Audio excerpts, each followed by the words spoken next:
उन दिनों तेनालीराम की आर्थिक स्थिति ठीक नहीं चल रही थी। विवश होकर उसे महाराज कृष्णदेव राय से कर्ज लेना पड़ा। कर्ज लेते समय उसने महाराज को वचन दिया कि वह शीघ्रता से कर्ज चुका देगा। दिन गुजरते गए। तेनालीराम की आर्थिक स्थिति कुछ बेहतर अवश्य हुई, किंतु इतनी नहीं कि वह महाराज का कर्ज उतार सके। वह कर्ज को लेकर परेशान रहने लगा। उस परेशानी के दो हल थे। एक कि वह किसी तरह महाराज का कर्ज उतार दे दो, किसी तरह उसे कर्ज से मुक्ति मिल जाए। दूसरा हल उसे ज्यादा उचित प्रतीत हो रहा था, लेकिन वह महाराज से कहे तो कहे कैसे कि वे उसका कर्ज माफ कर दें। बहुत सोच विचार कर उसने एक योजना बनाई और इस योजना में अपनी पत्नी को भी शामिल कर लिया। फिर एक दिन उसने अपनी पत्नी के माध्यम से महाराज को संदेश भिजवाया कि उसका स्वास्थ्य ठीक नहीं है, इसलिए वह कुछ दिन दरबार में उपस्थित नहीं हो पाएगा। संदेश भिजवाने के बाद उसने दरबार जाना बंद कर दिया। कई दिन बीत गए। तेनालीराम के दरबार न आने पर महाराज को चिंता हुई कि कहीं उसका स्वास्थ्य अधिक खराब तो नहीं हो गया, और उन्होंने तेनालीराम के स्वास्थ्य की जानकारी लेने उसके घर जाने का निर्णय लिया। एक शाम महाराज तेनालीराम के घर पहुंच गए।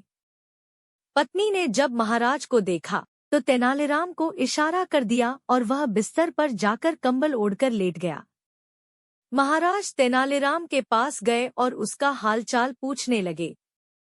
तेनालीराम तो कुछ न बोला, लेकिन पत्नी बोल पड़ी, महाराज, जब से आपसे कर्ज लिया है तब से परेशान रहते हैं।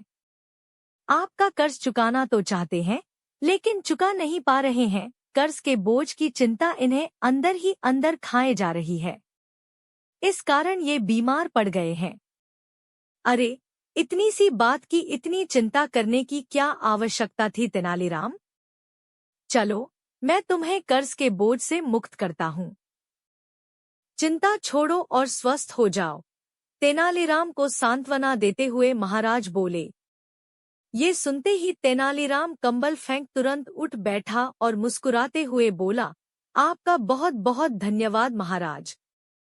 तेनालीराम को स्वस्थ देख महाराज बहुत क्रोधित हुए और बोले, ये क्या तेनालीराम, तुम तो स्वस्थ हो, इसका अर्थ है कि कर्ज से मुक्त होने के लिए तुम बीमारी का बहाना कर रहे थे।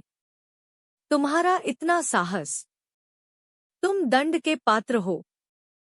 तेनालीराम ने हाथ जोड़ लिए और भोलेपन से बोला, महाराज, मैंने कोई बहाना नहीं किया। मैं सच में कर्ज के बोझ से बीमार पड़ गया था, लेकिन जैसे ही आपने मुझे उस बोझ से मुक्त किया, मैं स्वस्थ हो गया। महाराज क्या कहते? तेनालीराम की चतुराई और भोलेपन के मिश्रण ने उन्हें निःशब्द कर दिया था।